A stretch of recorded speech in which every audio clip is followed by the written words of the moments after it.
What's up, you guys? Wanted to do a quick little story about experience I just had today. It talks about it's going to be about the importance of helping your fellow trucker out. If you're in the industry, you know, keep this brotherhood going. Do what you can to help a fellow trucker. You never know when it might pay you back in some dividend later on, either. Not like, and I'm not saying I'm not going to be telling this story for recognition or anything. I just want hopefully to inspire other people to do this, to do more of this themselves. So I'm currently waiting for my load to be ready. We're in Tolleson at the JBS plant, and I got here, dropped my empty trailer, bobtailed over to the shipping office, checked in. Before I checked in, though, there was a Swift driver with the central refrigerated trailer, who had apparently been sliding, or he was getting ready to slide his tandems. I saw him outside his truck, right by the where the release pin is, the valve to retract his tandem slide pins. So my normal thing. Yeah, I know sometimes you want to put them in a specific spot, and it really helps a lot, even if you know what you're doing, to have someone back there just, hey, tell me where you want your pins, and then I'll watch and I'll let you know when you're there, kind of thing. Uh, you know, he said he was 1,900 pounds overweight on his drive axles. So, like, all right, and he's got 6-inch holes on his rail. So, said he was thinking about 4 holes might be enough, but I'm like, nah, it's not going to be quite enough because 6-inch holes. Every foot you move, every 2 holes on a 6-inch holes pattern is 750 pounds coming off of one axle and going on to the other. So it's like 4 holes. That's 2 feet. That's only going to get you 1,500 pounds out of about 1,900 plus that you need. So you're going to need a little more than that. So told him get all, and he had basically could get just up to his forward mechanical stop. Probably I would have put him there and might have gotten him okay. But here's the little problem we ran into. He goes to slide the tandems. Well, I could see that the front slide pins were retracted like they should have been, but at least the left rear, I didn't see the right rear at first, but the left rear was still sticking out. So I'm like, what's going on here? This should be in. So I thought maybe it was just binding up on the front or back of the hole like normal. So yeah, I move over to a spot where I can see if it's binding on one side or the other. I think it was binding on the front of the hole, which means drive the tractor forward with the trailer brake set so it'll unbind the pin from the hole. Usually when you do that, it'll allow the pin to retract. In this particular case, though, it didn't retract. So, like, well, this isn't right. There's something going on here. And I noticed, though, his tires, or his trailer was sitting down closer to his tires than they normally should be. So I'm like, well, maybe you got something going on with your airbags that is, causing all your air to dissipate. And, where it doesn't have the air that it needs, not just the pressure, but it needs the volume too, to retract those pins. So I had them release the trailer brakes, let the system charge up, let the reservoir fill back up. And then when he goes to release the brakes, when he sets the brakes again after he's done, I noticed that was the air dissipated pretty fast. And I went to retract the pins, and same situation there. The forward pins went in, but the back ones did not come out. Did not. So okay, now what's going on here? Now, mind you, I'm not in any hurry at all. My load doesn't pick up until the night between 2300 and 0300. And I got here at about 2:45 p.m., 14:45 for those of you guys who do military time. So I got all kinds of time here. No hurry at all. Yeah. Anyway, I go take a look, and there was something not allowing that pin to come back. And yeah, I noticed that the right side pin on the back was also not retracting. So then I climbed underneath, in between the two axles. And at first, yeah, I didn't notice this the real problem, but when I first took a look, I saw that the pin I could pull it out by hand. I pull it back by hand, but then the problem is I had both of them, and I might need two hands to, or a screwdriver or something to wedge it back. Then second time I look, after because we ended up just sliding his fifth wheel. He had room to work with on his fifth wheel anyway. And so we just went ahead and slid his fifth wheel forward some. He went back on the scale. Okay, I'm still 1,200 plus pounds over. He had room for two more holes on his fifth wheel. But really would have liked to slide the tandems forward. That would have really helped out the most. But what we had in mind originally was just get the fifth wheel slid so the weights can be legal, where he can get out of here with his load, and then maybe somewhere along the way from, because he's on his way to Illinois, maybe somewhere along his path to Illinois he can get to a shop and have them look at it and figure out what was going on. Well, as it turns out, after I get through dropping I go check in. He goes back across the scale and then comes back in at around the same time that I'm finishing checking in. And I also was telling the shipping clerk, hey, I'm giving Swift/Central whatever a hand with the sliding his tandems and fifth wheel. I was just kind of curious what his weights are, because I noticed he had just finished getting off the scale and came back over to where we park. And so I said, "Oh yeah, he's still a little heavy at 35.2, and need to be about 34 or less." So, okay, well, yeah. And she gives me the paper. I was going to give it to him, but then he walks in the building right at the same time. She hands it to me. So here you go. You're still a little heavy. So, I was like, well, we go back out there to his truck.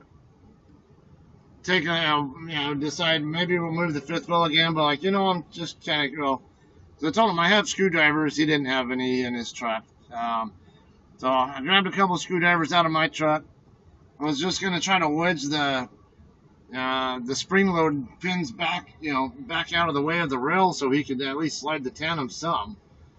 But it turned out I'm getting ready to start wedging the left side, the driver's side pin inward, and then I start realizing there's the rod that goes across that's supposed to hook up to both of the pins. That's basically an actuator. Turns out it wasn't even hooked up to the driver's side pin. So on the pin there's this big spring-loaded plunger on the inside of the rail where the pin is at, and then there's a stud that comes out facing forward that this actuator is supposed to hook up to. Why was the actuator not hooked up to it, though? I don't know.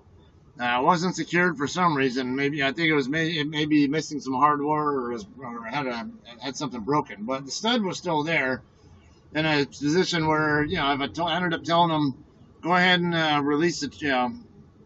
Set your trailer brakes again so that so the pins will try to come back out. And then the actuator, of course, moved back out to a point where I can hook it back up to the pin. Not securely, but at least enough to get the tandems to slide. And then I told him, okay, I think I had them release brakes, whatever, and then set them, whatever. And then I told him, all right, I'm going to go ahead and pull the plunger again, to retract the pins. And pull it, and thankfully the pins ended up coming back in. All ended up retracting, including the rear ones. So at that point, I climbed out from under the trailer and then told him, all right, go ahead and slide them. He ended up sliding them all the way forward, and turned out or at least we got him to slide and lock into a different spot. And And then he ended up still being about 300 pounds overweight on this drive axle, surprisingly, but I don't know if maybe the fifth wheel position had something to do with that. But anyway, yeah, he ended up going back across the scale. Yeah, after it was 300 pounds over, we ended up sliding his fifth wheel all the way forward, and and I ended up leaving at that point, but because she had already agreed to go ahead and the shipper ended up going ahead and sealing him up, and it was pretty sure he'd be able to get that weight. He had 2 holes forward to work with on his fifth wheel, and normally sliding a fifth wheel forward will slide the weight from your drive axle to your steer axle. So general rule of thumb for those of you guys who are newer to trucking or don't truck, normally whichever way you slide the fifth wheel, if you slide it forward, the weight goes forward. If you slide it backward, the weight goes backward. It doesn't always work that way, but that's the general rule of thumb. There are exceptions. That's why I always call it more of a crapshoot when you're moving the fifth wheel. But I got the job done. Whereas with the tandems, when you slide those, it changes the weight distribution between the drive axles and the trailer axles. So anyway, yeah, I ended up having a good conversation with him. Basically made a new friend out of it, and turned out he was from same area from my area of Southern Cal. He's from San Bernardino County area, because he gave me a 909 area number. And I'm like, 909, where are you from? So I said, I'm from that area. And I told him, I'm from San Bernardino originally, but I live in Victorville right now. So we had a good conversation, and I was able to help a fellow driver out. And honestly, I don't want this to be about tooting my own horn. I would want, if I was in that same position where I was scratching my head trying to figure out, how am I not able to slide my tandems, whatever. Yeah, I would want somebody to help me out like that too. And that's what I just want to encourage you guys, who do drive for a living, get out. Hey, help your fellow trucker out. You never know. Even if they know what they're doing, sometimes it's those little things that hide right underneath your nose that you don't even realize. Case in point, let's say you're having a hard time finding your car keys or something else at your house that you need to, for whatever purpose. Maybe you need your screwdriver, or more recently at my house, I couldn't find my Allen wrench set that I used to keep my chairs and table tight in my dining table, my dining room, whatever. Couldn't find it, and then just a couple days ago, my son ends up texting me and telling me, "Hey, I found your Allen wrenches." Oh, really? Where at? Oh, they were, because it sounded like it was in a pretty plain sight area in the garage, that I hadn't looked at before. Same with, now, I'm a little OCD when it comes to car keys and stuff like that. Very, very unlikely that I ever lose something like that. But there are plenty of people out here who do lose track of something, or and even for me, or once in a blue moon occasion, I'll misplace something, maybe not my car keys, but something else, and then like, where the hell did I put that? And I'm looking all over for it, and then I realize it's just something stupid and simple, some like right under your nose kind of place where it's hiding the entire time. And that's what I saw this problem with this guy's trailer. It was just one of those. Okay, the pin needs to retract somehow. It either needs it's not getting the air pressure it needs to retract with the actuator or whatever, or something mechanical going on. So it was as hot as it is out here. I was like, screw it, I'm climbing underneath here. It was like 115, 117 degrees out here when we were doing this, so pretty warm. But I still climbed under. He was a little concerned about me burning up under there on the concrete, but yeah, it's all good. But yeah, I climbed underneath his rear axle, up inside, and it was right there, right in front of my face. So I see that actuator just kind of sitting there resting along the bar there, the crossbar thing, whatever, and it's like, that's not right. I'm like, oh, okay, this piece goes to that piece. Easy fix. And you never know when it's there are plenty of drivers out here who are not mechanically inclined.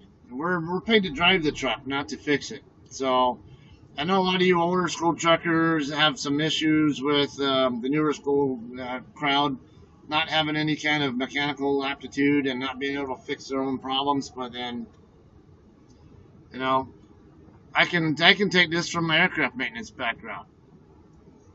They pay pilots to fly the plane, not to fix it. They pay me to fix the plane.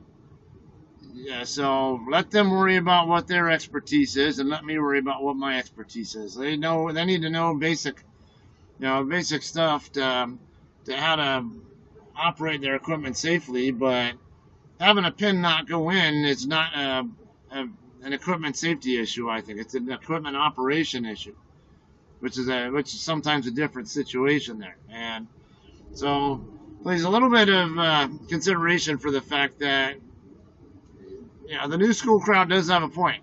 We get paid to move the truck, not to fix it. Now, if you can fix it, great. Especially if you own your own truck and you don't want to have to pay for someone else to fix it when you can do it yourself. Hey, more power to you. That's the way. Even better if you can do that. But a lot of people out here are company drivers. That's not their area of concern, nor do they have any kind of expertise with mechanics like a lot of people do. So even me, I'm not going to say it. I'm the biggest super trucker mechanic out here. That's far from the truth. I know a great deal about mechanics, and like I told you, I'm a retired Air Force aircraft mechanic, so I know a hell of a lot about maintenance, but it helps to actually know the system too. All of my years in aircraft maintenance, a lot of my expertise with airplanes came from system knowledge, knowing it from front to back, exactly how it's laid out. Most of us out here in the truck, we don't really know that. A lot of times I use common sense on, okay, there might be this or might be that. But if I had actual system knowledge, like the schematic or whatever, mechanical, hydraulic, pneumatic, electrical, whatever kind of schematic, oh yeah, I'd even be better at troubleshooting problems with trucks and trailers. I don't have that equipment, that literature available though, like I used to when I was in aircraft maintenance, or like I might be able to do with my own, my personal vehicle in a lot of situations. So, a little bit of latitude there for people who don't have a mechanical background. Not everybody is a super trucker. Nor am I, and I don't want people to think I am, and I don't want people like attaboying me and all this. I'm just imploring you guys, help each other out. You never know, even how as dumb as you think you might be when it comes to truck maintenance issues. You never know. Just take a look. Hey, this thing is supposed to move. Follow it.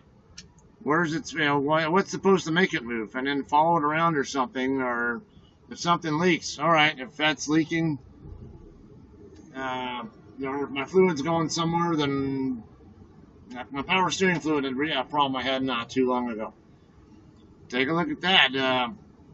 Only so much that can go wrong there. Okay, the hoses. They got a few hoses that are part of the system, and then you also have the arm, the crank. I call it a crank, but I think other people call it the pitman arm. That area where hydraulic fluid, or the power steering fluid, I call it hydraulic fluid basically, could be leaking out from, or where your power steering pump is. But when none of it seems to be leaking, it's okay. Well, where's it going? It's going somewhere. A common sense situation again. I'm not the expert on the system. I can just tell you it's going somewhere. And it's not going somewhere obvious because I can't find it. Anyway, that's my story for the day. I didn't go live earlier today because I had the sun in my face at least half of my shift. But I did make it here to Thomason to drop my trailer.